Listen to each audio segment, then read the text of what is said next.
On the 17th of March, 1943, at the Rechlin experimental airfield in Germany, a slight tremble in the pilot's hand betrayed a profound shift as Hans Vera Lurcher inscribed the first entry in his log book, a notation marking an event that would irrevocably reshape the Luftwaffe's understanding of its foe. The thought was almost a certainty: the Americans could not possibly have fabricated thousands of these complex machines. It was inconceivable that any nation could sustain such intricate manufacturing on an industrial level while simultaneously waging a global conflict. Gazing through the cockpit window of the captured Boeing B-17 Flying Fortress, designated DL+XC by German forces, Lurcher absorbed an instrument panel that utterly refuted 3 years of Luftwaffe intelligence reports. The most advanced iterations of this aircraft would eventually bristle with 13 defensive gun positions. The B-17F model before him was armed with 9 heavy-caliber machine guns, each one capable of unleashing 750 rounds per minute, weaving a deadly, interlocking web of fire that elevated the bomber into a phenomenon never before witnessed in aerial combat. In German possession, this captured fortress, which they nicknamed Wulf Hound, stood as the first fully intact American heavy bomber that the Luftwaffe would put through its paces. The discoveries Lurcher and his fellow test pilots were about to make in the ensuing months would inflict a more shattering blow to German morale than any single defeat on the battlefield. The sheer firepower vested in this lone aircraft, when amplified across hundreds of bombers flying in tight, defensive formations, conjured a tier of aerial combat power that German fighter pilots had never faced and that German industry could never hope to replicate. The journey of this enemy weapon into an intelligence treasure had commenced 3 months prior, on the 12th of December 1942. Lieutenant Paul Flickinger was at the controls of B-17F serial number 41 to 24585, with the call sign TUB, during a bombing mission against the Rouen-Sotteville Railroad marshalling yards in occupied France. His bomber, a component of the 360th Bombardment Squadron of the 303rd Bombardment Group based at RAF Molesworth in Huntingdonshire, England, bore the informal name Wulf Hound, artfully painted on its nose by its American ground crew. The 303rd Bomb Group, famously known as Hell's Angels, had undergone its trial by fire nearly a month before but was still accumulating vital combat experience. On that particular December morning, the group dispatched 20 B-17s for a strike targeting Luftwaffe servicing facilities approximately 60 miles east of Paris. The mission began with a deceptive routine, yet German fighters from several Luftwaffe units held different intentions for the American formation.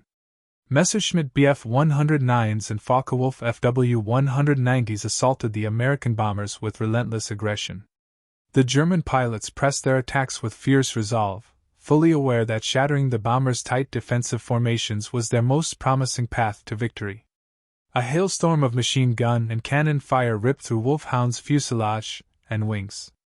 One engine coughed, sputtered, and then fell silent, its propeller spinning uselessly in the wind. Another engine started to bleed power, a trail of smoke streaming from its damaged cylinders. Flickinger was confronted with an impossible decision as his wounded bomber lagged behind the protective embrace of the formation. The rest of the B-17s forged onward toward England, incapable of reducing speed without exposing themselves to the swarming German fighters. To even attempt a channel crossing back to England would be a certain death sentence for a crippled bomber unable to keep pace with its protectors. Charting a course for neutral Switzerland or Sweden meant traversing hundreds of miles of hostile airspace with failing engines and relentless pursuers. The sole course of action that presented his crew with any sliver of a chance for survival was an immediate emergency landing on enemy-held ground.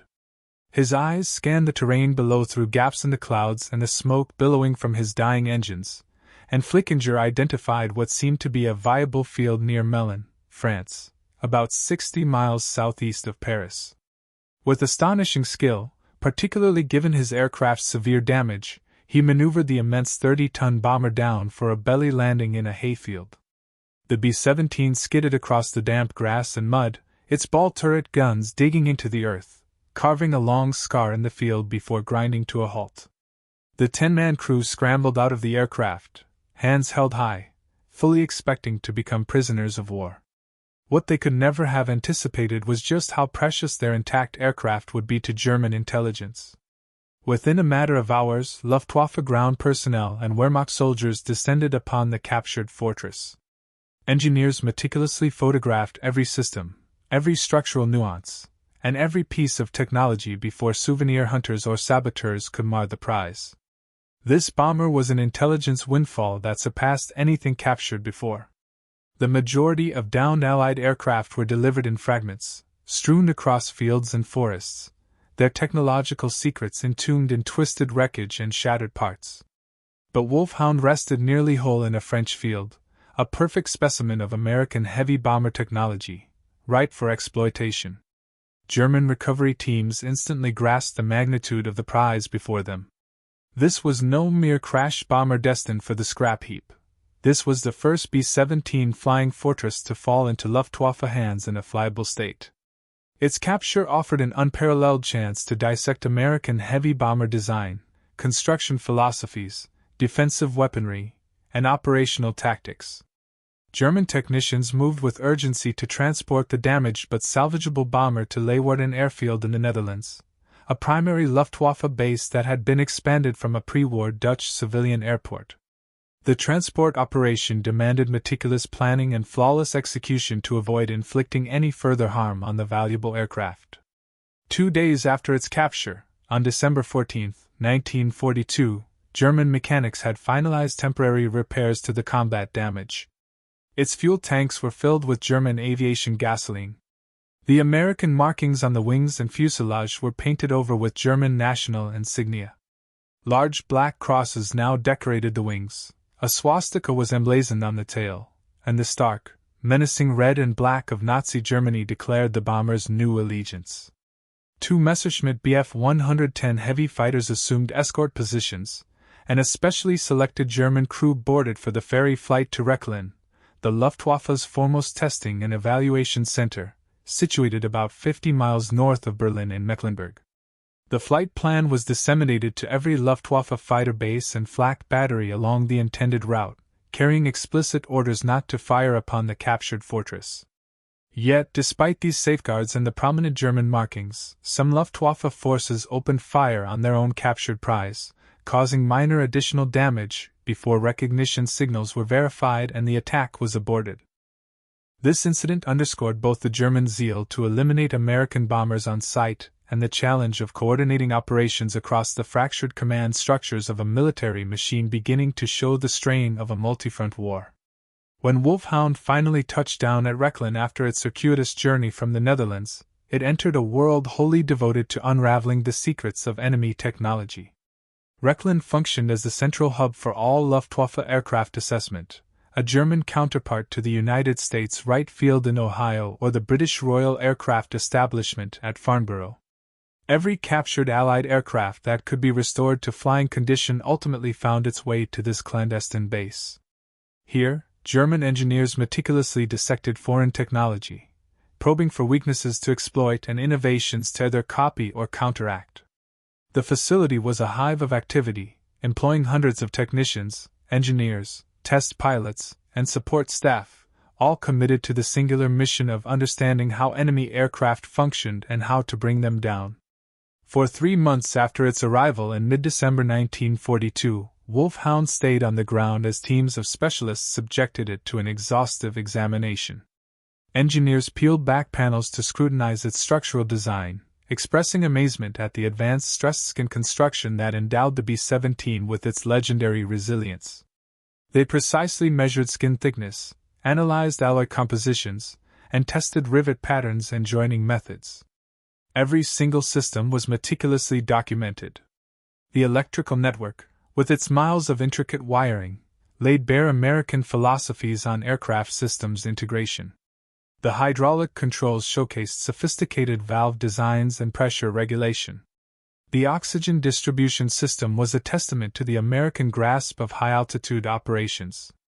The intercom system provided crystal-clear communication amidst the roar of the engines. The fuel management system enabled pilots to transfer fuel between tanks, ensuring the aircraft's center of gravity remained stable. The engine synchronization system lessened the pilot's workload while simultaneously maximizing performance. Each component was photographed from numerous angles, rendered in detailed technical drawings, measured with high-precision instruments, and benchmarked against its German equivalent.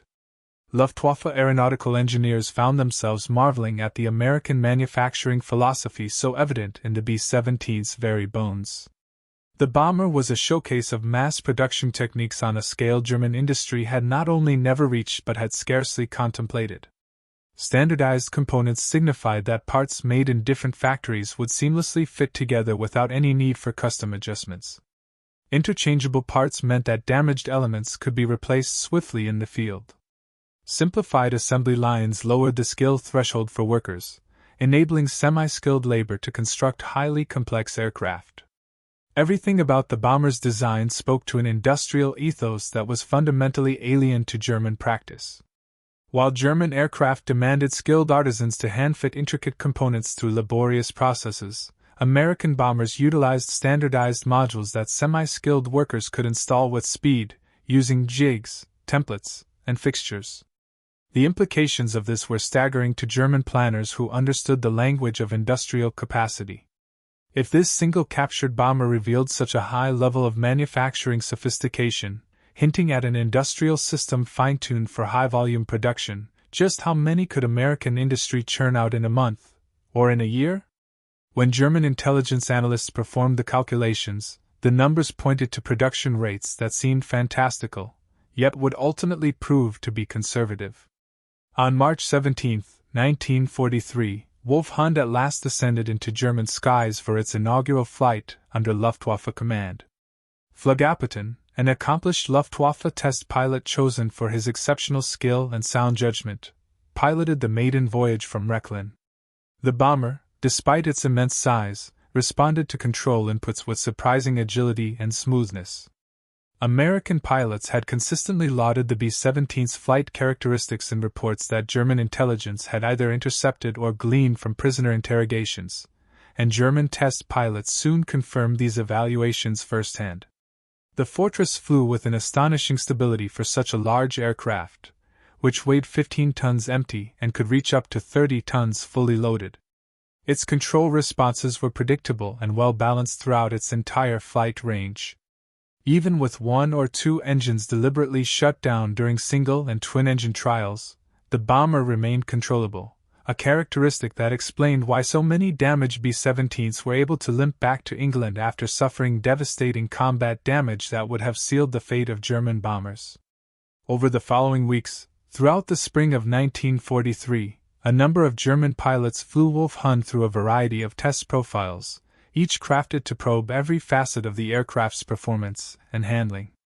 High-altitude performance evaluations confirmed the bomber could operate with ease above 25,000 feet, an altitude where German anti-aircraft fire became increasingly ineffective due to diminished projectile velocity and longer flight times. Engine synchronization trials uncovered sophisticated propeller control systems, including constant-speed propellers and automated governors that eased the pilot's burden while ensuring optimal engine performance under different flight conditions. Formation flying drills highlighted the bomber's stability when flying in close proximity to other aircraft, explaining how the Americans could maintain those dense defensive box formations that Luftwaffe fighters found so challenging to breach without exposing themselves to a torrent of defensive fire.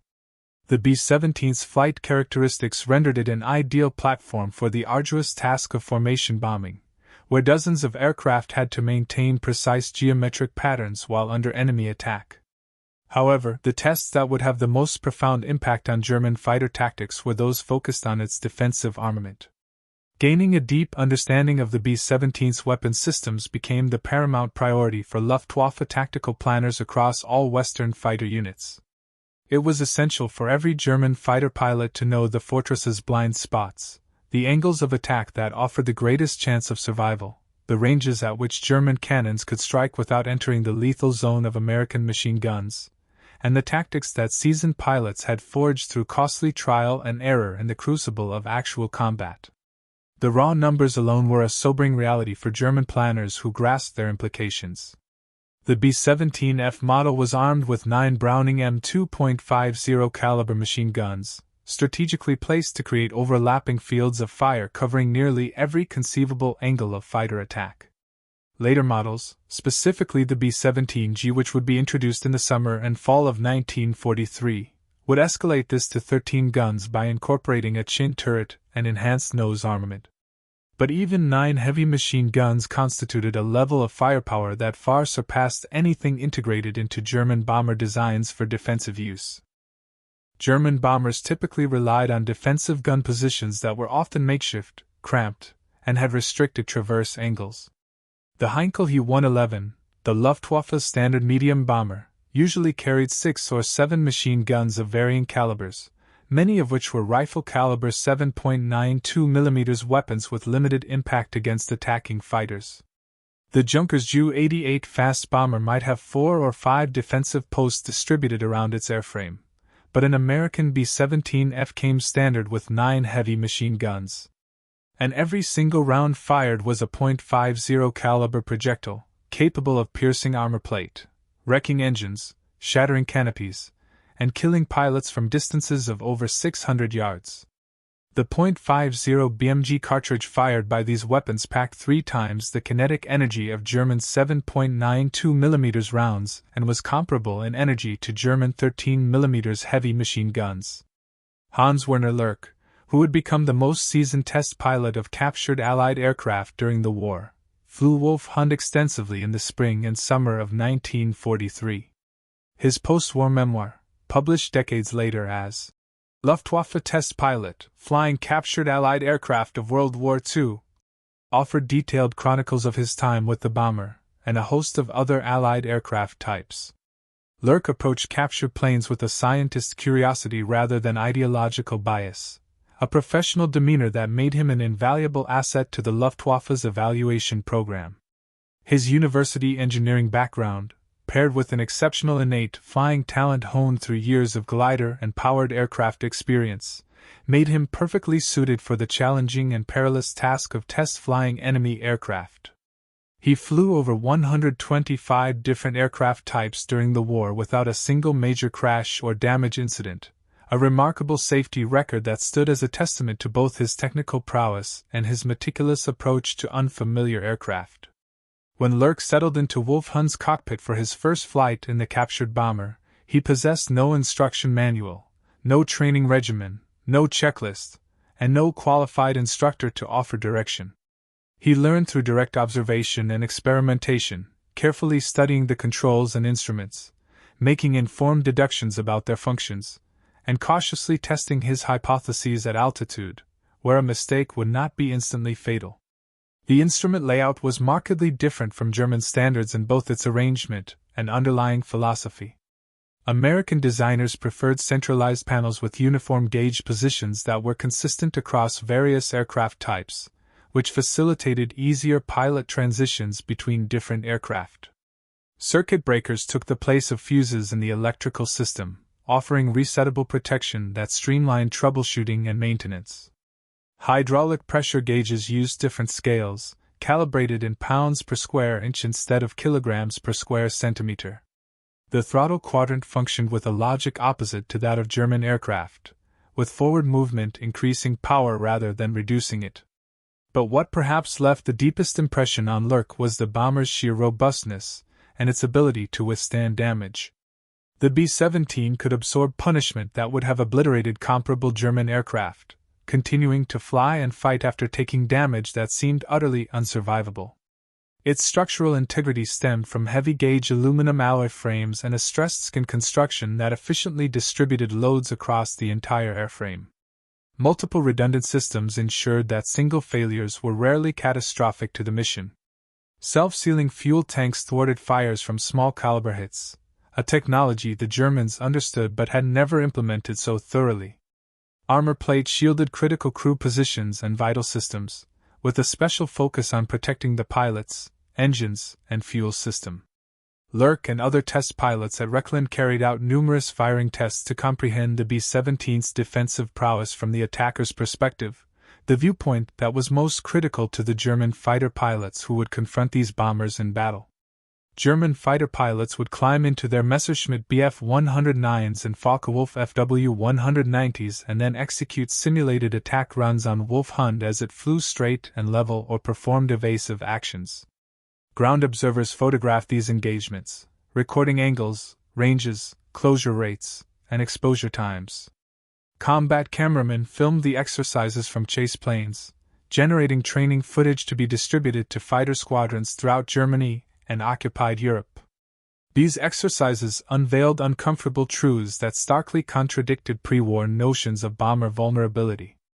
Attacking from directly astern, the conventional German method for bomber interception that had proven effective against earlier Allied bombers with weaker defensive armament, exposed the fighter pilot to the most intense and concentrated defensive fire the B-17 could muster. The tail gunner's position, encased in a powered Cheyenne turret with superb visibility through clear plexiglass, commanded an unobstructed field of fire directly behind the aircraft, with no blind spots above, below, or to either side within a 30-degree arc of the tail. The dorsal turret, a Sperry design with 2.50 caliber guns and a powered rotating turret, could pivot rearward to add its firepower to the defensive onslaught, effectively doubling the number of guns engaging a rear attacker. Even the waist gunners, positioned at open windows along the mid-fuselage, could engage targets approaching from the rear and slightly below or to the sides. A fighter pilot charging in from the 6 o'clock position, directly behind the bomber, would find himself facing at least 4 heavy machine guns focusing their fire along his predictable path. The tail gunner alone could bring 2 guns to bear, and if he was skilled and the range was right, his fire could be absolutely devastating to the thinly armored fighter. The closing speed between the attacking fighter and the bomber, usually a differential of 150 to 200 miles per hour, afforded the German pilot a mere 3 to 5 seconds of firing time before needing to break away to prevent a collision with the massive bomber. In those fleeting seconds, the bomber's gunners would unleash hundreds of rounds into the approach corridor, creating a cone of fire that the fighter had to fly through. Luftwaffe combat reports attested to the lethal efficiency of this defensive setup, with numerous fighters being damaged or shot down during tail attacks. Fighter pilots who survived assaults on B-17 formations often described the experience as flying into a storm of tracers, a visual metaphor that perfectly captured the psychological weight of confronting mass defensive fire. At typical combat ranges of 400 to 800 yards, 1 out of every 4 or 5 rounds in American machine gun belts was a tracer, which created visible streams of fire that seemed to saturate the sky around the attacking fighters. These tracers, though primarily designed to help gunners correct their aim by illuminating the bullet's path, also served as a powerful psychological deterrent to the attacking pilots. German pilots would see walls of fire converging on their aircraft from multiple bombers at once and instinctively break off their attacks before reaching their optimal firing range. This psychological effect significantly diminished German fighter effectiveness, even when the actual probability of a hit was relatively low due to the challenges of deflection shooting at high closing speeds.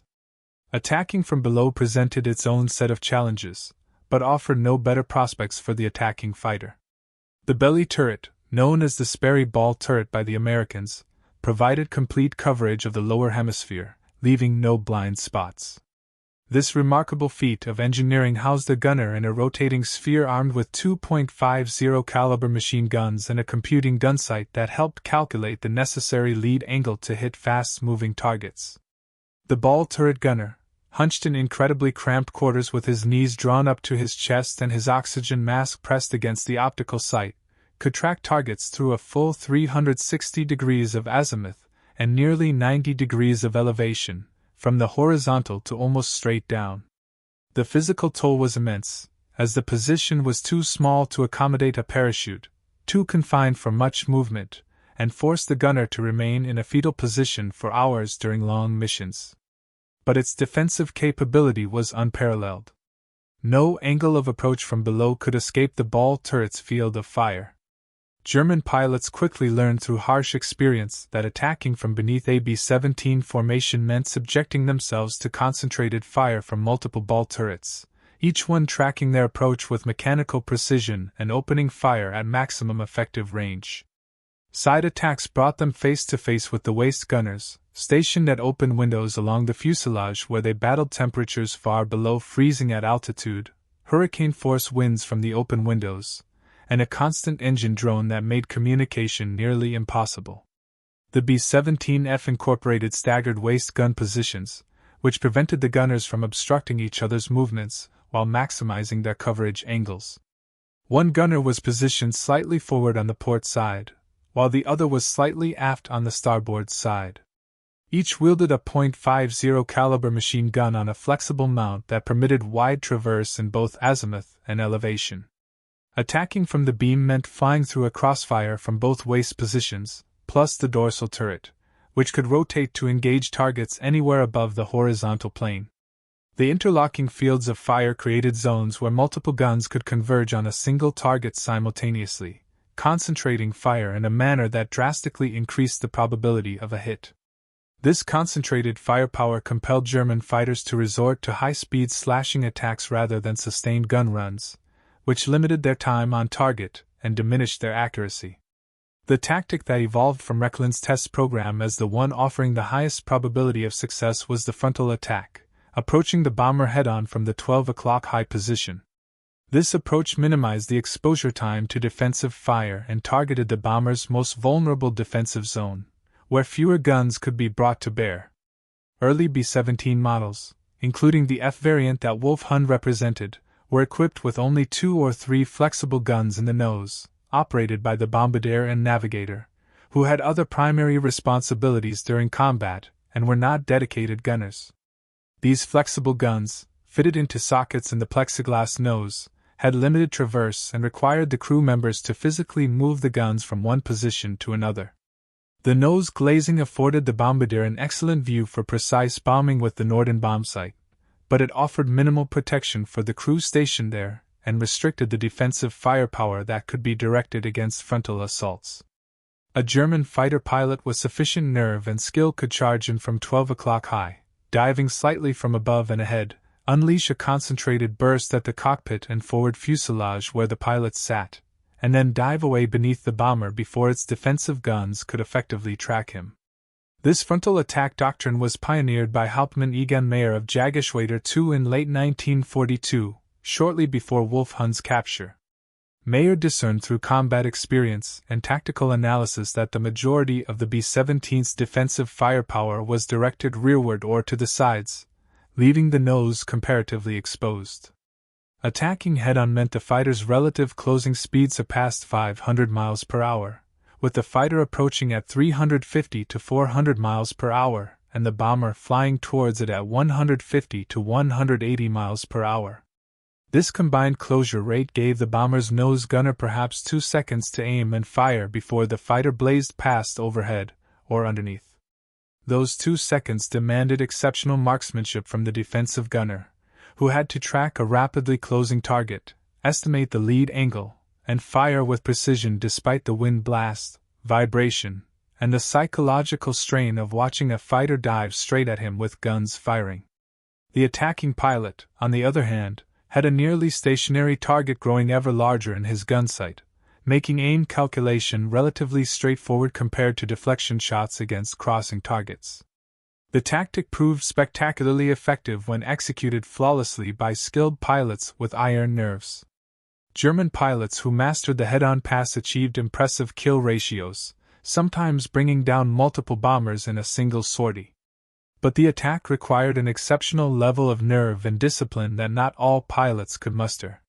Fighter and bomber hurtled toward each other at combined speeds exceeding 500 miles per hour, closing the distance between them at nearly 750 feet per second. The attacking pilot had to maintain his course directly into the bomber's nose, watching it expand from a distant speck to a massive 4-engine aircraft filling his windscreen, waiting until the range closed to a point-blank distance of 200 yards or less before firing his cannons and machine guns. Any hesitation, any premature breakaway driven by the instinct for survival, would drastically reduce effectiveness by wasting the limited ammunition carried by German fighters. The psychological pressure of seeing a 4-engine bomber loom larger in the windscreen, while tracer fire from its nose guns zipped past the canopy was too much for many pilots. They would break off too soon, squandering their attack and exposing themselves to fire from the top turret as they passed over. Even successful frontal attacks often proved fatal for the German pilot, despite destroying the bomber. The combined closing speed meant that collision was a constant threat, demanding precise timing and spatial awareness. Pilots who pressed their attacks too aggressively, becoming fixated on their target and forgetting to break away in time, sometimes found themselves unable to pull out before their fighter slammed into the bomber they were attacking. Numerous Luftwaffe fighters collided with B-17s during frontal passes, killing both crews instantly in the violent impact. Furthermore, the massive bomber could sustain tremendous damage to its forward fuselage and still remain airborne, a testament to the rugged construction that had earned the B-17 its reputation for toughness. Unless the attacking fighter's cannon shells struck the cockpit directly, killing or incapacitating both pilots, or disabled multiple engines at once, the fortress often continued on its path to the target, despite severe damage to its nose section. German fighter pilots needed to destroy the bomber swiftly and completely, because a wounded B-17 kept flying, kept fighting, and often made it back to England, where American repair facilities could rebuild it for future missions. A damaged bomber that returned to its base represented a failed interception, regardless of the risk undertaken by the attacking pilot. These test flights at Rechlin, combined with combat experience reports gathered from frontline fighter units across Germany and occupied Europe, culminated in a comprehensive understanding of the B-17's capabilities, which was disseminated throughout the Luftwaffe via tactical bulletins, training films, and intelligence reports. But this newfound knowledge offered little solace to German military planners who understood the strategic ramifications. Understanding the enemy's strengths did not negate them, and the Americans continued to build more fortresses faster than the Luftwaffe could shoot them down. Between May and early June of 1943, Wulf Hound was subjected to further testing in Department E2 under Otto Baron's supervision. Engine performance evaluations measured power output at various altitudes. Supercharger efficiency analyses identified optimal operating parameters. Fuel consumption mapping generated charts indicating range under different conditions. All of these tests were designed to thoroughly understand the Wright Cyclone R1820 radial engines that powered the fortress. Each engine delivered 1,200 horsepower at its rated altitude, and the bomber was equipped with 4 of them, housed in nacelles suspended below and forward of the wings. The total available power of 4,800 horsepower propelled the 30-ton aircraft to speeds approaching 300 miles per hour at altitude, with an operational ceiling above 35,000 feet, where the air grew too thin for effective German fighter operations without specialized equipment. German intelligence analysts calculated that Boeing and its subcontractors were churning out these complex aircraft at rates that surpassed German heavy bomber production by a factor of 5 to 10. Numbers that seemed impossible but were repeatedly confirmed by multiple intelligence sources. If American industry could manufacture such sophisticated bombers in these quantities while simultaneously building fighters, tanks, ships, and transport aircraft for global operations, what hope did Germany have of matching such industrial might? This question haunted German planners who recognized that modern warfare had evolved into as much an industrial competition as a military one. On June 12, 1943, Wulf Hound was featured in an exhibition at Lars Airfield for Luftwaffe commanders and technical specialists. Alongside the captured B-17 were examples of other Allied aircraft that had fallen into German hands through combat losses or forced landings. A B-24 Liberator heavy bomber showcased American approaches to long-range bombing from a different design philosophy. A P-47 Thunderbolt fighter demonstrated the American fighter design philosophy, which prioritized ruggedness and firepower over agility. A P-51 Mustang revealed the looming threat of long-range escort fighters that would soon accompany bomber formations deep into Germany. A P-38 Lightning twin-engine fighter highlighted unconventional American design approaches. An Avro Lancaster represented British heavy bombing capabilities. A de Havilland Mosquito exemplified the fast bomber concept. A Hawker Typhoon displayed British ground attack capabilities, and various Spitfire variants illustrated the evolution of British fighters. The display served several purposes beyond simple aircraft recognition training. It acquainted German personnel with the appearance, markings, and identification features of enemy aircraft to prevent friendly fire incidents. It showcased capture technology that German engineers could potentially adapt or counter. And it provided sobering proof of Allied industrial capacity and technical sophistication, which was beginning to surpass German development in numerous areas. Luftwaffe officers who attended the exhibition left deeply unsettled by what they witnessed. One participant later noted that the contrast between German and American manufacturing quality was immediately obvious, even to a casual observer. American aircraft components fit together with a precision that German craftsmen admired. The consistent construction quality across thousands of aircraft pointed to sophisticated quality control. Smooth finishes reflected a keen attention to aerodynamic detail. Careful assembly demonstrated systematic production methods rather than improvisation.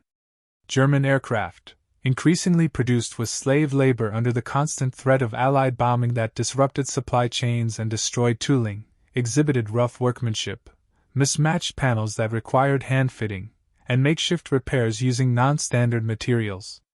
The implication was stark and unavoidable, even for officers with limited technical expertise. German industry was struggling to maintain production of increasingly obsolete designs, while American factories were turning out superior equipment in overwhelming numbers. Following its appearance at the Lars exhibition, Wulf Hound returned to Rechlin for one final test program before being transferred to operational service in July 1943. Engineers fitted the bomber with glider towing equipment to assess its suitability for transport operations. The DFS-230 combat glider program necessitated powerful tow aircraft capable of hauling loaded gliders to operational altitude, and the B-17's 4 engines provided more than enough power for this demanding task. Test flights conducted between June 16 and early August evaluated towing procedures, release mechanisms, and formation flying with gliders in tow. From a technical standpoint, the tests were successful, demonstrating the B-17's versatility beyond its primary bombing role and its fitness for transport missions. However, Germany's glider forces were in decline after suffering catastrophic losses during airborne operations in Crete, where Fallschirmjäger paratroopers experienced 50% casualties, and in other theaters where airborne operations proved excessively costly. The practical application of these towing tests was limited, as Germany lacked the transport aircraft fleet and fuel reserves required for major airborne operations in 1943 and beyond.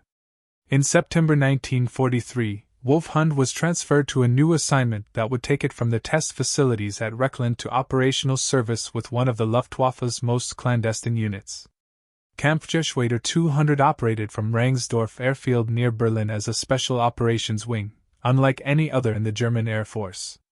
KG-200's mission portfolio was diverse, including long-range reconnaissance flights deep into enemy territory using aircraft that could blend in with enemy formations, the insertion and extraction of intelligence agents behind Allied lines, supplied drops to German forces operating in partisan-controlled areas or cut off by enemy advances, and the testing of experimental aircraft and weapons too sensitive for standard evaluation units.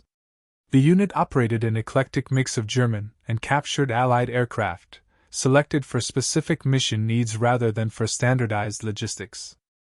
Alongside German types like the Junkers Ju-290 4-engine long-range transport, the Heinkel He-111 medium bomber, and the Arado AR-232 transport, KG-200 flew captured Soviet aircraft for operations on the Eastern Front and multiple American bombers for operations in the Western and Mediterranean theaters. The B-17's long range, exceeding 2,000 miles, its high-altitude capability above 25,000 feet, and its rugged construction that could endure damage and harsh conditions made it an ideal choice for many of the unit's missions. Flying captured American bombers deep into Allied-controlled territory offered unique advantages that justified the logistical challenges of maintaining non-standard aircraft.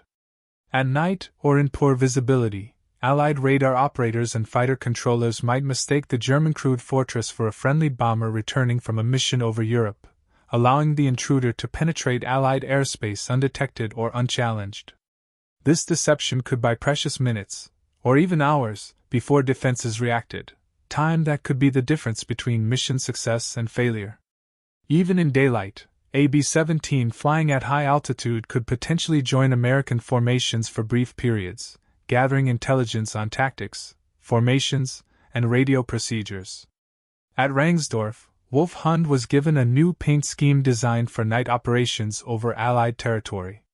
Dark camouflage colors of blues and grays replaced the earlier test aircraft schemes of yellow undersurfaces and mottled greens.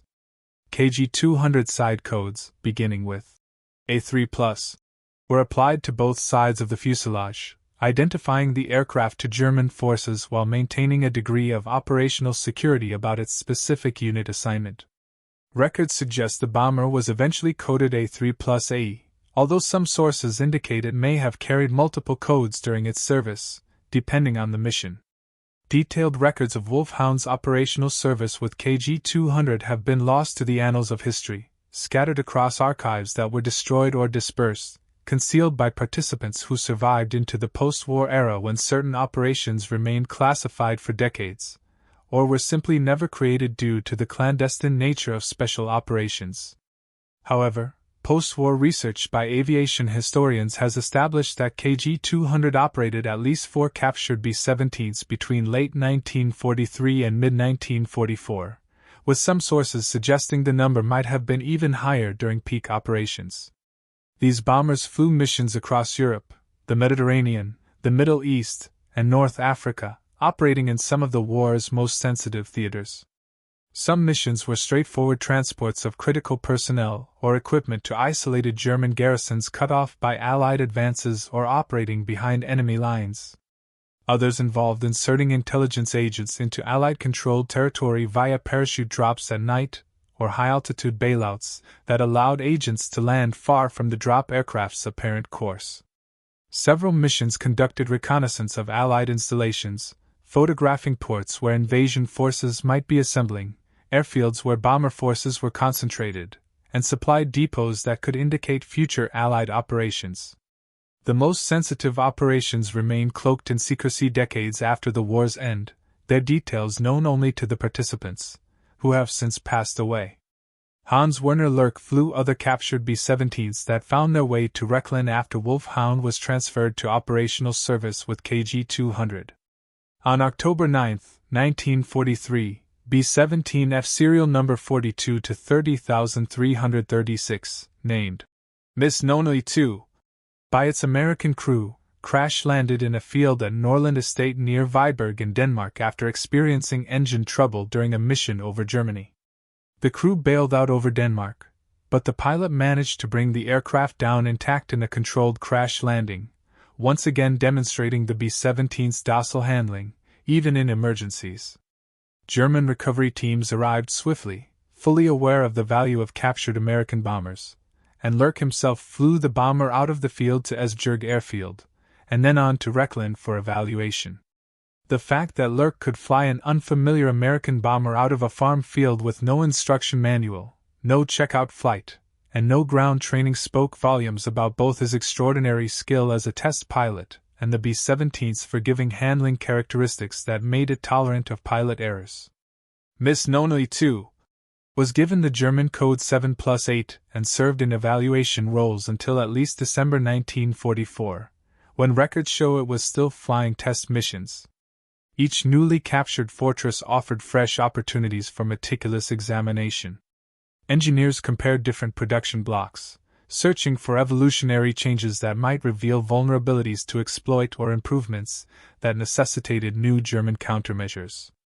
They tested various ammunition types against the B-17 structure to determine the optimal attack profiles for fighter pilots. They assessed the effectiveness of different German cannon calibers against American armor and self-sealing fuel tanks, discovering that their 20mm cannons were marginally effective, while 30mm cannons proved devastating when they scored a hit. What materialized from these exhaustive tests was a comprehensive portrait of an aircraft that stood at the zenith of American bomber development in 1943, and a level of defensive firepower that had fundamentally rewritten the calculus of daylight strategic bombing. Contemplate the statistics that German test pilots calculated at Rechlin.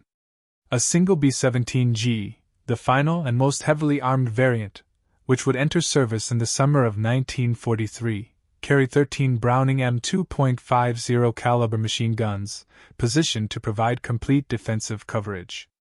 These weapons fired standard .50 BMG ammunition at a rate of 750 to 800 rounds per minute, with each gun capable of maintaining sustained fire for several minutes at a time, limited only by ammunition capacity and the barrel heat buildup that required careful management by the gunners. The typical ammunition load for a B-17G was approximately 7,500 rounds, distributed across all gun positions according to a carefully devised scheme that balanced defensive coverage with weight considerations. This equipped each gun position with hundreds of rounds for defensive engagements during the long missions over Europe. The tail turret alone carried 500 rounds per gun, for a total of 1,000 rounds, sufficient for a sustained engagement with pursuing fighters. The dorsal turret held similar quantities, allowing the top turret gunner to engage targets over an extended period. The ball turret, despite the severe space limitations in its cramped sphere, carried 250 to 500 rounds per gun, depending on mission requirements and the gunner's size. The waist positions each had 600 to 800 rounds for their flexible guns.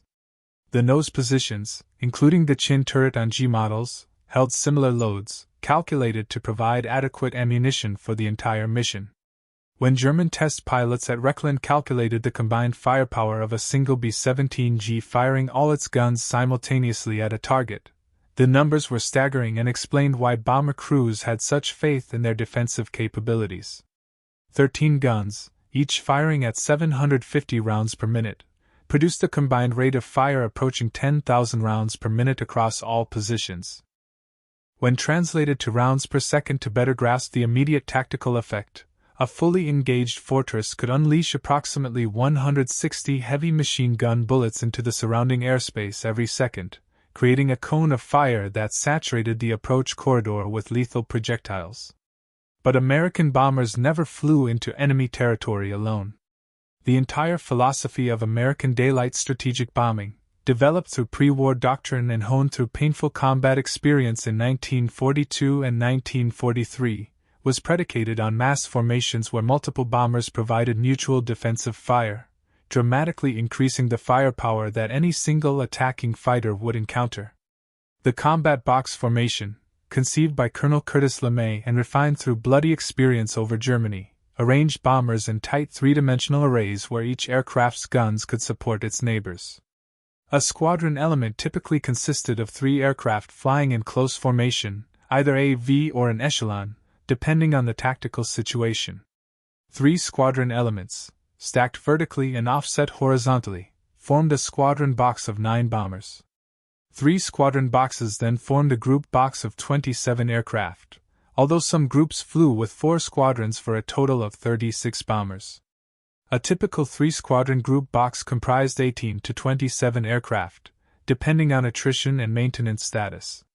If each bomber carried even 9 guns instead of 13, assuming a mix of F and G models in the formation, the group's combined defensive armament exceeded 180 heavy machine guns, providing interlocking fire. 3 such groups would combine to form a wing box with 54 to 81 bombers and 500 to 700 machine guns, weaving a web of interlocking defensive fire that created zones where attacking fighters would face the concentrated fire of dozens of bombers simultaneously. German fighter pilots attacking these formations described it as approaching a wall of tracers, a vivid description that captured the visual and psychological impact of mass defensive fire. At typical combat ranges of 400 to 800 yards, every bomber gunner who spotted an attacking fighter would open fire at once, creating a visual spectacle that was both beautiful and terrifying. 50 or more machine guns might concentrate their fire on a single fighter making a head-on pass through the formation, with each bomber's gunners tracking the target and firing at their maximum rate. The psychological impact overwhelmed many pilots, regardless of the actual hit probability, which remained relatively low due to the challenges of deflection shooting, range estimation, and the brief window available for engagement. Luftwaffe after-action reports documented numerous instances of fighters breaking off their attacks prematurely, before reaching optimal firing range, because the pilots simply could not force themselves to fly deeper into the defensive barrage. Those pilots who maintained formation discipline and pressed their attacks home despite the defensive fire faced a brutal arithmetic that favored the defenders. Luftwaffe studies, using data from actual combat engagements, determined that rear attacks on B-17s required an average of 20 hits from 20mm cannon shells to destroy a bomber, and that figure assumed the hits were distributed across vulnerable systems rather than concentrated in one area. The B-17's rugged construction, redundant systems, and self-sealing fuel tanks allowed it to absorb tremendous punishment and keep flying. The average pilot's accuracy against evasive targets at combat ranges was approximately 2%, a figure derived from the analysis of gun camera footage and ammunition expenditure reports.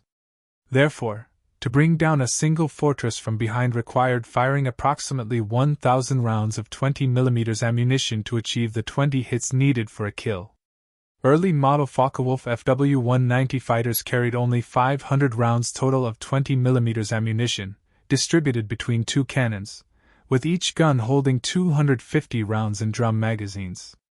Upgrading to 4 cannons with belt-fed ammunition provided only 500 to 600 total rounds across all guns, still insufficient for multiple attack runs. Even with upgraded armament, a German fighter pilot might have enough ammunition for 1, perhaps 2, sustained gun runs before running out and being forced to break off and return to base for rearming.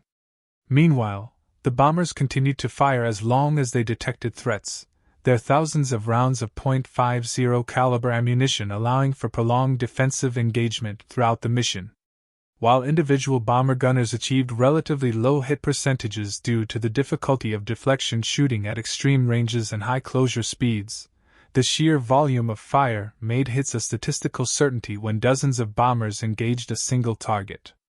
Luftwaffe fighter losses climbed steadily through 1943 as American bomber streams grew larger and more frequent, while German fighter forces struggled to replace their losses faster than combat attrition and training accidents could destroy them. Frontal attacks offered better kill ratios for skilled pilots, but they demanded an extraordinary level of skill and courage that not all pilots possessed. Approaching head-on meant the fighter closed at combined speeds exceeding 500 miles per hour, with both aircraft hurtling towards each other at maximum speed. At that closure rate, the target picture changed dramatically every second, requiring constant attention and rapid decision-making. Range estimation became critical to the success of the attack, as opening fire too early meant the rounds would dissipate without effect, while waiting too long made a collision unavoidable. The optimal firing window lasted perhaps 2 seconds, from 400 yards to 100 yards, a brief window that demanded precise timing. During those 2 seconds, the fighter pilot needed to aim carefully while compensating for his own aircraft's motion, compensate for the bomber's evasive maneuvers, which might include slight turns or altitude changes, fire multiple bursts while correcting his aim between bursts, and initiate the breakaway maneuver before the aircraft collided. This required constant practice under realistic conditions and exceptional reflexes that only experienced pilots could develop. The captured B-17 at Rechlin allowed German fighter pilots to study their target intimately, in ways that were impossible through combat experience alone. They walked completely around the fortress, examining it from every angle and noting the gun positions and their fields of fire. They climbed inside through the waste windows and crawled through the cramped interior, experiencing the limited space and difficult working conditions that bomber gunners endured. They sat in the various gun positions, including the ball turret, testing the traverse and elevation limits, while noting the blind spots where attacking fighters might evade defensive fire if they approached from specific angles. They flew formation exercises where the bomber took evasive action, while fighters practiced approach angles and firing solutions, creating training scenarios that could be transferred to combat. This training proved invaluable for experienced pilots, who learned to exploit the B-17's vulnerabilities through systematic study. But by late 1943, the Luftwaffe was losing experienced pilots faster than its training programs could replace them with equally skilled aviators. New pilots, fresh from flight school, lacked the hundreds of hours of experience needed to execute complex attack maneuvers under fire, while maintaining situational awareness. They often broke off their attacks prematurely or pressed them too aggressively, either wasting their ammunition or dying in collisions. Additionally, the Americans continuously improved their bombers based on combat experience and crew feedback. The B-17G model, which entered service in the late summer and fall of 1943, added the distinctive chin turret under the nose, a remotely operated turret mounting 2.50 caliber machine guns that could engage targets directly ahead. This remotely operated turret was controlled by the bombardier through a computing gun sight, significantly enhancing the bomber's frontal defensive capability against the head-on attacks that had proven so effective against earlier models. Suddenly, the head-on attack that had been the preferred tactic of German aces became far more perilous for attacking pilots. The chin turret could track an attacking fighter throughout its approach, from its first detection at long range, concentrating fire along the predicted intercept path. Combined with the existing cheek guns operated by the bombardier and navigator, plus the top turret, which could swing forward to add its 2 guns to the defensive barrage, a B-17G could bring 6 to 8 heavy machine guns to bear on a frontal attacker, creating a defensive cone that required exceptional skill to penetrate. This forced the Luftwaffe to adapt once again, searching for new tactical solutions to this evolving defensive problem. Fighters began attacking from high angles, diving from above and ahead at steep angles where the bomber's guns had limited elevation traverse due to mechanical limits. Others approached from below the nose, hoping to stay under the chin turret's depression limits while avoiding the ball turret. Still others resorted to standoff weapons, launching unguided rockets from beyond the machine gun's effective range and hoping for lucky hits on the tightly packed formations, where even near misses might cause collision damage. The Wurfgranat 21, a 21 cm rocket, became a favored weapon among German fighter units, launched from tubular launchers mounted under the wings. These unguided projectiles carried large high-explosive warheads intended to break up bomber formations through blast effect rather than to achieve direct hits. The actual hit probability remained low due to the rocket's poor ballistic characteristics, but a rocket exploding in the midst of a combat box could damage multiple bombers simultaneously through blast and fragmentation, or cause collisions as pilots took violent evasive action. But standoff attacks came with their own serious problems that limited their effectiveness. The rockets were inaccurate beyond 800 yards, heavy enough to significantly degrade fighter performance, and created substantial drag that made the launching fighter vulnerable to Allied escort fighters. Pilots carrying underwing rocket tubes became easy targets for American P-51 Mustangs and P-47 Thunderbolts, which by 1944 included long-range variants capable of accompanying bomber formations all the way to Berlin and back, eliminating the sanctuary that German fighters had previously enjoyed in the depths of German airspace. The technological race continued throughout 1943 and 1944, as both sides sought advantages.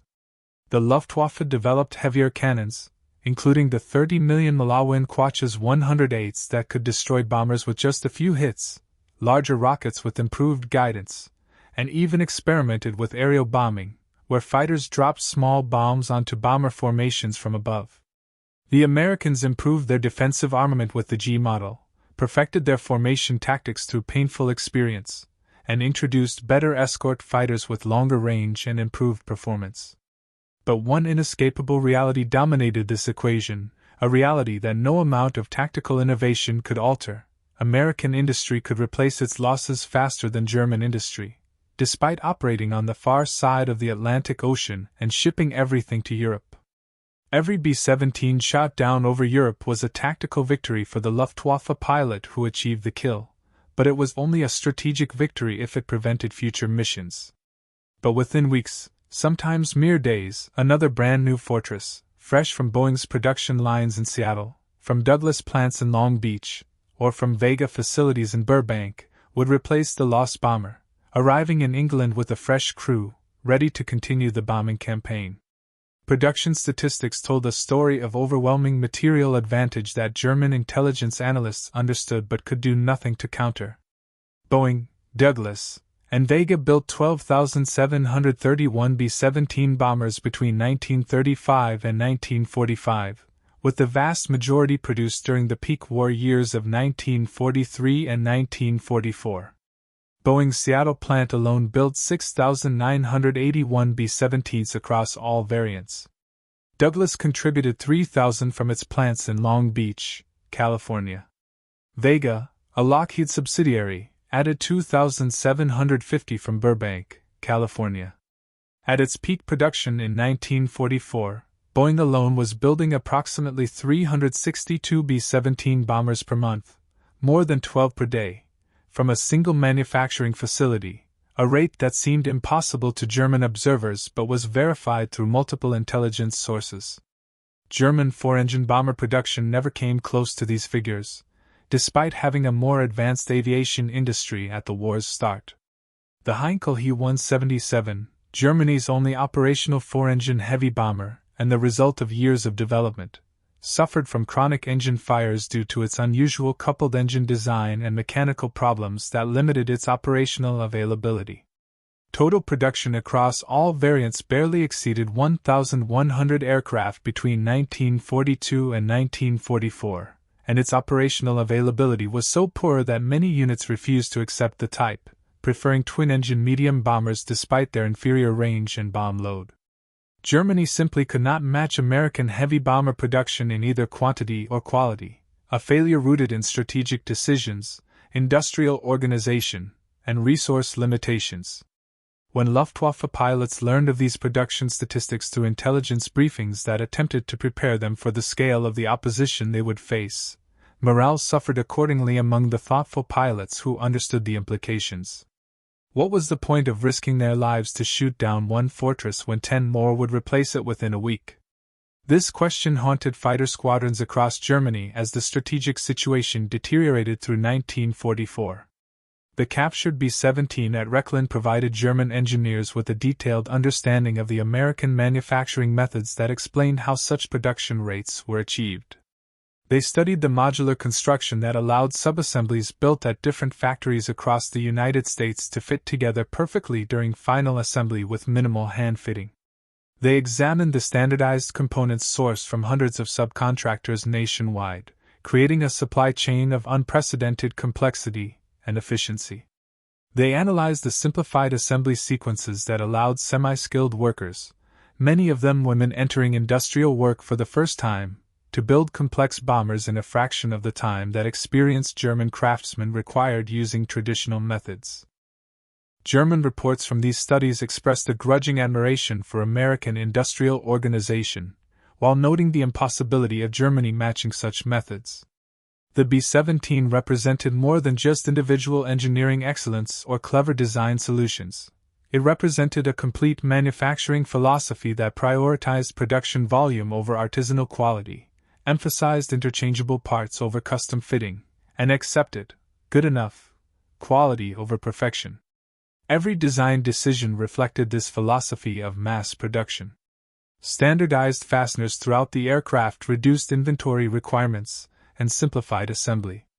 Straight panels with minimal compound curves simplified forming operations and reduced scrap rates. Modular subassemblies allowed for the parallel construction of fuselage sections, wings, and tail surfaces that came together in final assembly with minimal fitting required, dramatically reducing production time. This approach enabled Boeing's Seattle plant to complete one B-17 every hour at its peak production rates, a feat that seemed impossible to German observers accustomed to production rates measured in weeks per aircraft. German factories, still using traditional aircraft construction methods with custom-fitted components, hand-riveted assemblies, and skilled craftsmen performing most operations, required weeks to build a single bomber. The implications were strategic and inescapable to anyone who understood industrial production. Even if German fighters achieved favorable loss ratios in combat, even if they shot down 2 or 3 bombers for every fighter lost, American industry could sustain such attrition indefinitely, while German industry could not. By mid-1944, this reality became undeniable, even to the most optimistic German commanders. The question was no longer whether Germany could win the air war over Europe. The question became how long German forces could continue fighting against an increasingly overwhelming material disadvantage before collapse became inevitable. Wulf Hound and the other captured B-17s at Rechlin had taught the Luftwaffe everything they needed to know about the Flying Fortress as a weapons system. They understood its strengths, including its rugged construction and heavy defensive armament. They knew its weaknesses, including the vulnerable nose on early models and the blind spots in its gun coverage. They had documented its capabilities in terms of range, altitude, bomb load, and formation flying. They understood its limitations, including the need for formation integrity and its vulnerability to determined frontal attacks. They developed tactics that, when executed properly by skilled pilots with strong nerves, could destroy the bombers despite their defensive firepower. But this knowledge couldn't change the fundamental arithmetic of industrial production that determined strategic outcomes. For every German pilot who learned to attack B-17s effectively through training at Rechlin or through combat experience, the Americans trained 10 new bomber crews. For every fortress shot down over Germany through superior German tactics, American factories built 5 more bombers. For every successful interception that disrupted a bombing raid, a dozen more raids flew the next week with even larger formations. The defensive firepower that so impressed German test pilots was only one aspect of a comprehensive system designed to project American strategic bombing capability deep into enemy territory despite determined opposition. The B-17 combined a long range exceeding 2,000 miles, a high-altitude capability above 25,000 feet, a heavy bomb load of 4,000 to 8,000 pounds depending on mission requirements, rugged construction that could absorb battle damage, and devastating defensive armament into a single package that, when multiplied across hundreds of aircraft flying in mutually supporting formations, created an aerial weapon that fundamentally changed the nature of warfare. Luftwaffe General Adolf Galland, one of Germany's most successful fighter aces with 104 confirmed victories and the eventual commander of German fighter forces, wrote extensively in the post-war years about the challenges of defending against American daylight bombing.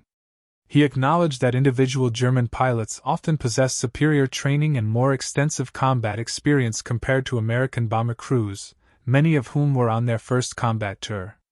German fighters, particularly late-war models like the Focke-Wulf FW-190D9 long nose variant and the Messerschmitt Bf-109K4, could outperform B-17s in every performance metric, including speed, climb rate, and maneuverability. German cannons hit far harder than American .50 caliber machine guns, delivering explosive shells that could destroy bombers with just a few hits. Yet, despite these advantages in equipment and pilot skill, German fighters couldn't stop the daylight bombing campaign that systematically destroyed German industrial capacity. Galland attributed this failure to multiple factors in his post-war writings and interviews, but American industrial capacity topped his list of decisive factors. The Americans simply built more of everything faster than Germany could destroy it, whether it was bombers, fighters, tanks, or any other war material. The captured B-17s proved this reality beyond any doubt for the German engineers and planners who studied them. German engineers dismantled every system, studied every component, and evaluated every design decision with a thoroughness that would impress any technical investigator. They found much to admire in the bomber's design and little to criticize from an engineering perspective. The fortress represented mature engineering executed with manufacturing excellence, integrating the best available technologies into a coherent weapons system. No amount of tactical innovation or pilot skill could compensate for such a material disparity in a war of attrition. Hans Werner Lerch flew numerous captured aircraft during his tenure at Rechlin and other test facilities, accumulating over 125 different aircraft types from various nations without a single serious accident that damaged an aircraft or injured the pilot. His post-war writings reflected a professional respect for Allied aviation technology, tempered by a frustration at German industry's inability to match Allied production rates and organizational efficiency. He flew B-17s, B-24 Liberators, British Lancasters, Soviet P-2s, and numerous fighter types from all combatant nations. Each aircraft taught specific lessons about Allied capabilities and different national approaches to aviation design philosophy, But the B-17 remained the most strategically significant aircraft he evaluated because it represented American strategic bombing doctrine made manifest in aluminum and steel. Every aspect of the fortress's design supported its mission: to penetrate deep into enemy territory, deliver heavy bomb loads with precision using the Norden bombsight, and return home despite determined opposition from fighters and anti-aircraft artillery. The defensive armament that so impressed German evaluators served as the critical enabler for this mission profile. Without those machine guns and the interlocking defensive formations they made possible, daylight strategic bombing would have been impossible. Regardless of how many bombers the Americans built, German fighters would have slaughtered unescorted bombers in numbers that would have forced the Americans to abandon daylight operations and switch to night bombing like the British, reducing accuracy and effectiveness. The B-17's defensive firepower didn't make the bombers invulnerable to attack or prevent losses. Thousands were shot down over Europe by determined German fighter pilots and accurate anti-aircraft fire. But the defensive armament made them survivable in sufficient numbers to accomplish their mission over time. Enough bombers got through the defenses to hit their targets. Enough crews survived their tour of 25, then later 35, missions to return home and train new crews. The cumulative effect of hundreds of bombing missions over 2 years systematically destroyed Germany's industrial capacity, oil production facilities, transportation networks, and military production capabilities. By 1945, when Wulf Hound met its end during an American bombing raid on Oranienburg airfield on April 10, 1945, the strategic bombing campaign had achieved its primary objectives. German industry lay in ruins across the Ruhr Valley and other industrial centers. Fuel shortages grounded much of the Luftwaffe, despite having aircraft available. Transportation chaos prevented the delivery of critical supplies to the front lines, where German armies faced defeat.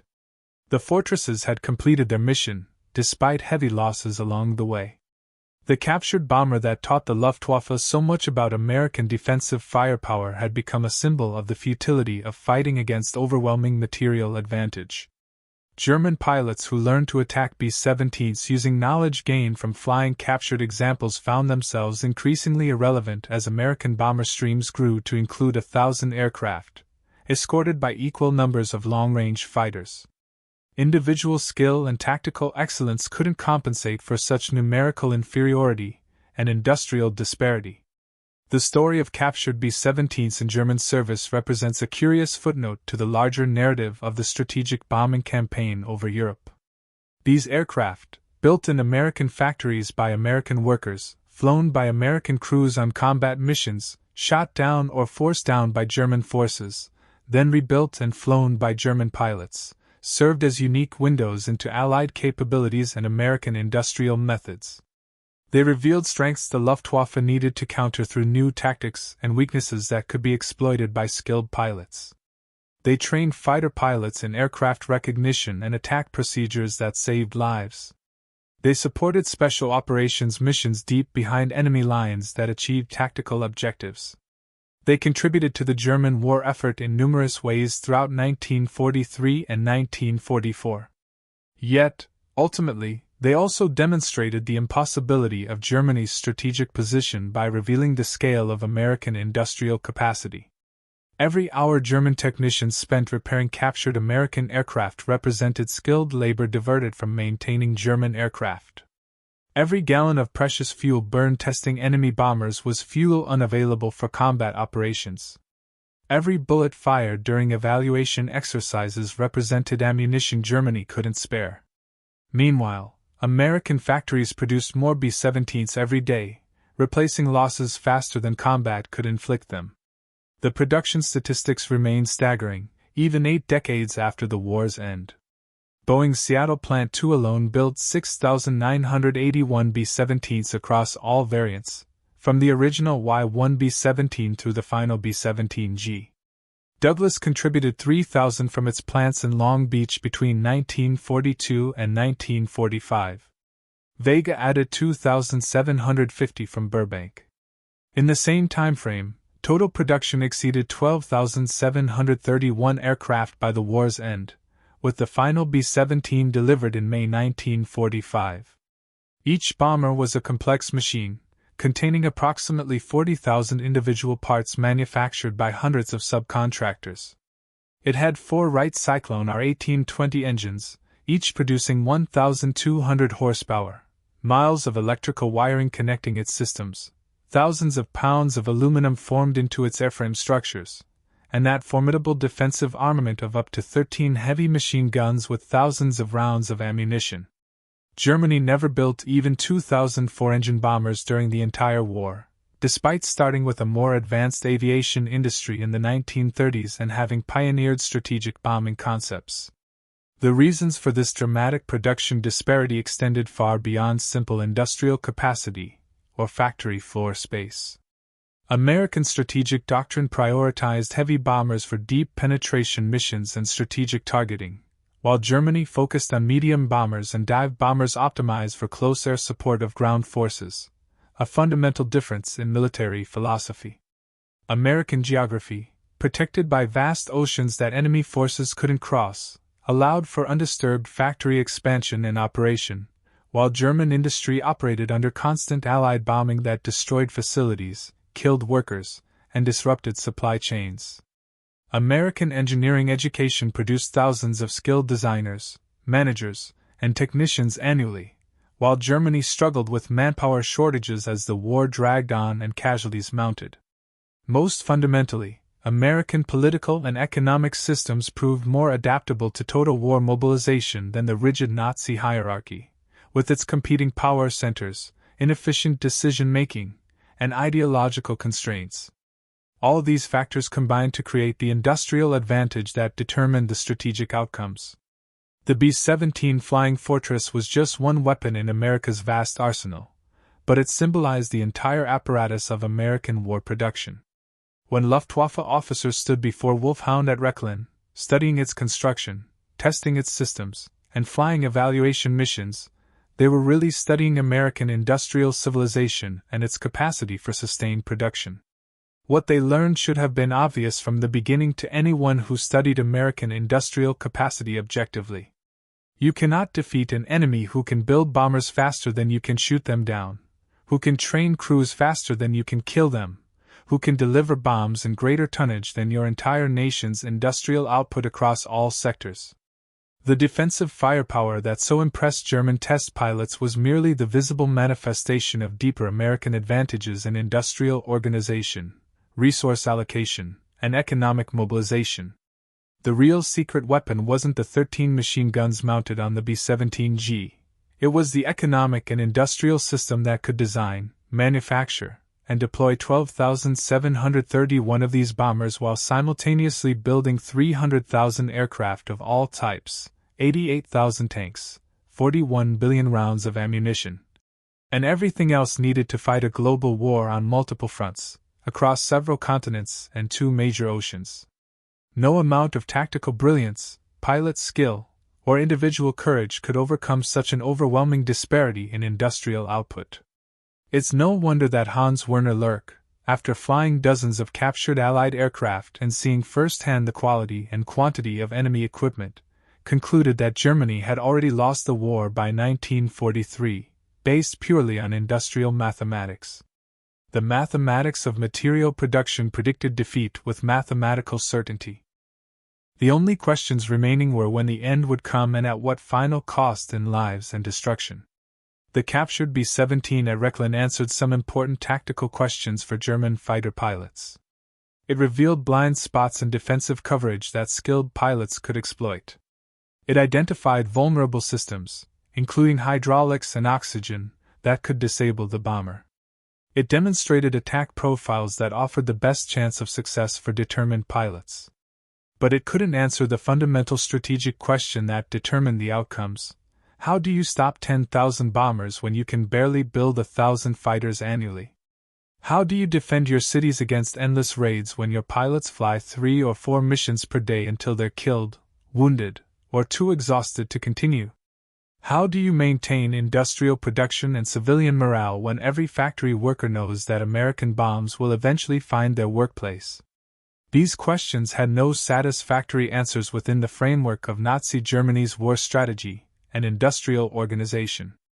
The regime had started a war of conquest, assuming a quick victory before its enemies could fully mobilize their economies and industrial capacity.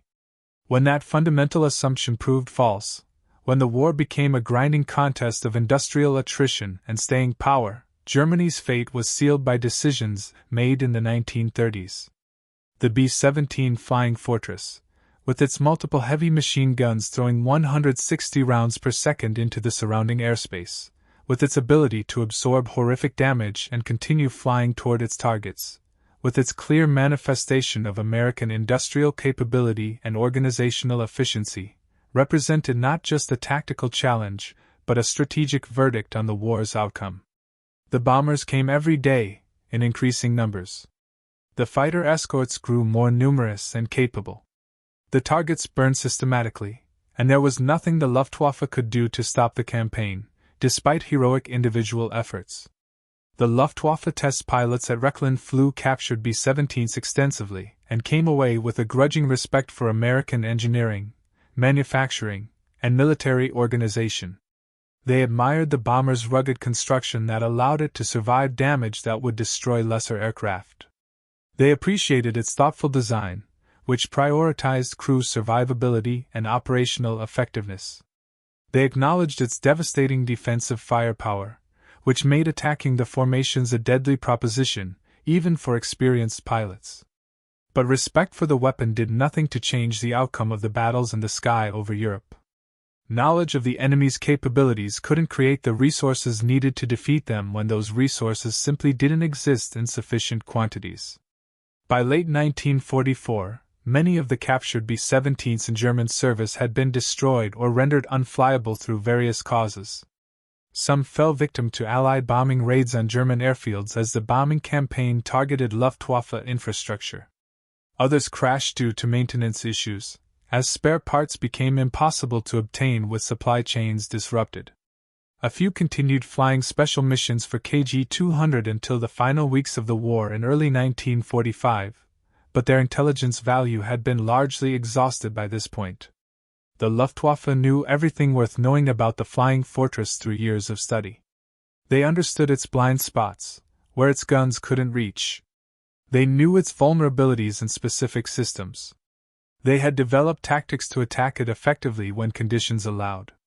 Yet, this hard-won knowledge proved increasingly useless against the reality of thousand-bomber raids escorted by hundreds of fighters that overwhelmed defenses through sheer numbers. Individual German pilots continued to achieve remarkable success against B-17 formations throughout the war. Some aces shot down dozens of bombers using perfected attack techniques, learned partly from studying captured examples at Rechlin. But heroic individual performance couldn't compensate for systematic industrial inferiority and numerical disadvantage. For every ace who survived long enough to develop expertise through dozens of missions, 10 novice pilots died on their first or second combat mission before learning effective tactics. The average life expectancy for a German day fighter pilot by 1944 was measured in weeks rather than months. Many never achieved 10 combat missions before being killed or too badly wounded to continue flying, creating a downward spiral of declining experience levels. The Americans, meanwhile, implemented systematic crew rotation policies that sent crews home after completing tour requirements of 25 missions initially, later increased to 35 missions as loss rates declined. Survivors returned to training commands in the United States, where they passed on their hard-won combat experience to new crews, creating an institutional learning process that preserved lessons purchased with blood. This systematic approach to crew utilization contrasted sharply with the German practice of flying pilots until they died, were captured, or became physically unable to continue due to wounds or exhaustion. The different philosophies reflected different industrial realities and strategic positions. America could afford to rotate experienced crews to training roles because its production provided steady streams of replacement aircraft and new crews fresh from training. Germany couldn't spare anyone with combat experience. Every pilot capable of flying combat missions stayed on the front line until killed, captured, or incapacitated, leading to declining average experience levels across its fighter units. Captured B-17s taught the Luftwaffe much about American defensive firepower through systematic study. The experience of fighting against thousand-bomber raids taught harder lessons about American resolve, resources, and industrial staying power. But the ultimate lesson came in May 1945, when the guns finally fell silent across Europe. Germany lay in ruins, its cities destroyed, its industries shattered beyond immediate repair, its military crushed between Soviet forces in the east and the Western Allied armies in the west. The bombers had done their work over 2 years of sustained operations. The defensive firepower that so impressed German test pilots in 1943 had proved sufficient for the fortresses to complete their mission, despite taking terrible losses along the way, with nearly 5,000 B-17s lost to all causes during the war. The story ends where it began, in the skies over Europe, where men fought and died in machines that represented their nation's industrial capabilities, strategic doctrines, and approaches to warfare. Hans Werner survived the war and lived until 1991, long enough to publish his memoirs and participate in numerous historical projects documenting Luftwaffe test pilot experiences for future generations. He remained proud of his service and technical accomplishments while acknowledging the futility of Germany's cause and the inevitability of defeat once American industrial capacity was fully mobilized. His expertise in flying captured Allied aircraft made him valuable to Allied intelligence services after the war, and he contributed to several projects evaluating German and captured Allied aircraft for post-war air forces. Wulf Hound, the first intact B-17 captured by the Luftwaffe, served Germany from December 1942 until its destruction in April 1945. During those 2.5 years, it taught German aviators and engineers volumes about American bomber design, defensive tactics, and industrial capabilities. The lessons proved intellectually valuable but strategically irrelevant to changing the outcome. Understanding your enemy's advantages doesn't eliminate them or create counters when the resources don't exist. The 13 machine guns that so impressed test pilots at Rechlin represented not just defensive armament but American industrial philosophy made tangible in metal, overwhelming firepower through volume of fire, mutual support through formation tactics, and redundancy through multiple weapon systems covering all approaches. All designed to ensure that enough bombers survived each mission to destroy their targets and return home to fly again. This philosophy worked, despite heavy costs. Despite losing nearly 5,000 B-17s to all causes during the war, including combat losses, operational accidents, and weather, despite casualty rates among bomber crews that exceeded 20% in some units during 1943, despite German fighter opposition that shot down hundreds of fortresses in determined resistance, the strategic bombing campaign succeeded in its objectives. Germany's war industries were destroyed across the Ruhr and other centers. Its cities burned from incendiary attacks. Its transportation networks collapsed under sustained interdiction. And when the war ended, American factories were still building B-17s at rates that would have allowed for the complete replacement of all combat losses within 6 months, demonstrating the ultimate futility of trying to win an attrition war against American industrial capacity. The captured B-17s in German service became unwitting witnesses to their own nation's defeat. Every test flight revealed American capabilities. Every evaluation report documented American advantages. Every training exercise emphasized the same inescapable message: America possessed an industrial capacity that Germany could never match through any realistic means. The defensive firepower was impressive and merited respect. The productive capacity behind it was overwhelming and, ultimately, decisive. That was the real lesson of the captured flying fortresses, though it took time for all participants to fully comprehend the implications. The Luftwaffe officers who flew captured B-17s admitted they had never seen defensive firepower like it in their experience with other bomber types. They marveled at the interlocking fields of fire that covered all approach angles, the heavy-caliber weapons that could destroy fighters at long range, and the volume of ammunition that allowed for sustained engagement. But the defensive guns were merely the visible manifestation of America's true weapon, the arsenal of democracy operating at full capacity and in coordination. That arsenal, once unleashed and fully mobilized, proved unstoppable despite determined resistance. The fortresses came in their hundreds, the bombs fell on their targets, and Germany fell with them. The captured B-17s could teach tactics and reveal vulnerabilities. They couldn't change the strategic destiny determined by industrial capacity.